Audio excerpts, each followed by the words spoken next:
Did you ever think of becoming president someday? If you do, you'll be in charge of our government's executive branch.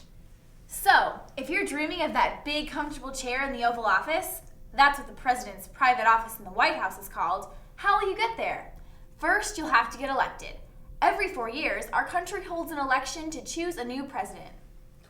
During that election, millions of people will vote for you and the person that you've chosen to be your vice president. Some people will also vote for your opponent, but we all know they'll be making a big mistake. When you win, you'll get to be president for a 4-year term. After that, if you still like the job, you can run again to be president for another 4 years. After that, if you still like the job and still want to be president, too bad. Nobody can be president for more than 8 years. After the election, when your name is splashed across all the newspaper headlines and everyone on TV is talking about what a great president you are, what then? Now that you're president, what will you actually be doing as head of the executive branch? For one thing, you'll be the commander-in-chief. That means you're in charge of the National Armed Forces.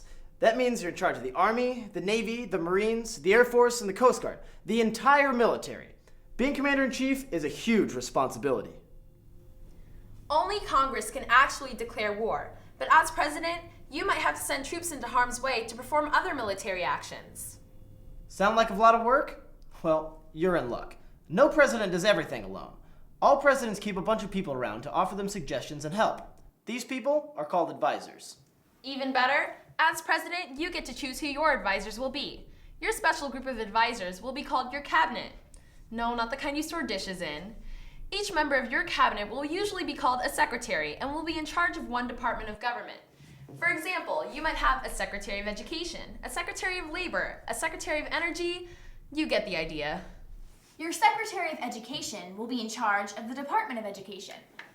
The Secretary of Education will help you, as president, figure out how laws about education will work. Within the Department of Education, there are tons of employees who actually do all the day-to-day work to carry out the education laws. What if being president of the United States sounds like too big a job, but you still think that being in charge of an executive branch sounds like a lot of fun? Well, don't despair, because sometime soon there will be an executive position open in your very own state. Governor. State governments are a lot like the federal government, except in miniature. That means a governor's job is a lot like the president's job.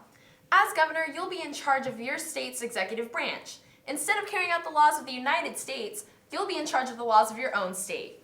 You'll still get to have a cabinet and advisors, and you'll still have a department to carry out all the work. The main difference is that as governor, everything you do will apply to only your state. Just remember, you may be president or governor, but you're not a king or queen. Presidents and governors do have to interact with the other 2 branches of government. Darn.